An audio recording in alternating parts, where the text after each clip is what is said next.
menshi, yaba ari ab'iwabo bakomeye, wowe ubitekerezeho, biraguhereza umurongo kuba wasengera muri uyu mwaka. Nijya nkubwira ngo senga, wongere usenga, egera Imana, yihamagara n'umutima wawe utitaye ku idini iryo ari ryo ryose. Wowe icyo usabwa ni ukwegera Imana, ni ukwisenga cyane. Imana ni Imana yumva, Imana ni Imana ikora, kuko hari imbere nk'umupasiteri ajya akatubwira ngo niyo twebwe abantu tutayiramya, ibiti, amabuye, inyoni zihora ziramya. Rero nta mpamvu n'imwe ufite yo kumva uri igikomezwa ku buryo utakegera Imana wisenge. Tekereza nk'umuntu kuva akiri umwana paka akuze ataragera imbere y'Imana ngo abwire ngo Mana warakoze.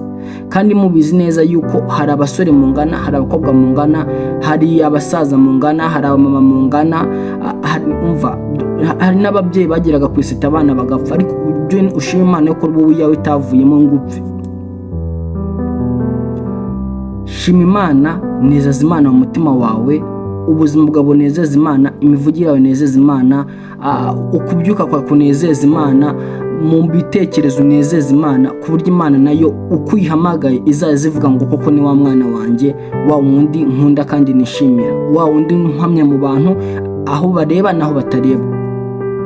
Kuko icyo wakora icyo ari cyo cyose, buri muntu agira ingeso ze ziba zimurimo abandi bantu batamenya, nubwo atakemera ko bo bamenya. Akunda kwinjiza kugira ngo umenye yuko ibyo byose Imana irabireba ikabyihorera, twe tukagira ngo duhanije nayo ubwenge. Ibyo ni ijambo ry'Imana yo muri Bibiliya rivuga ngo ibyo byose murabikora nkabira nkabyo mukagira ngo duhwanyije ubwenge. Ugirira wisaba imbabazi ariko yakibuka ibintu baba wakoze, ikavuga ariko n'umwana wanjye reka mugire neza. Icyo nsabwa rero, senga Imana n'umutima wawe n'ubugingo bwawe bwose n'ibitekerezo byawe byose. Nujya kuryama usenge, nubyuka usenge, mu gicamunsi usenge, kuko aho uri hose wagejejwe n'Imana. No kuba ugihumeka ni ukubera Imana. Imana ikomeze iganze mu buzima bwanyu, Imana ikomeze bagire neza mu izina rya Yesu.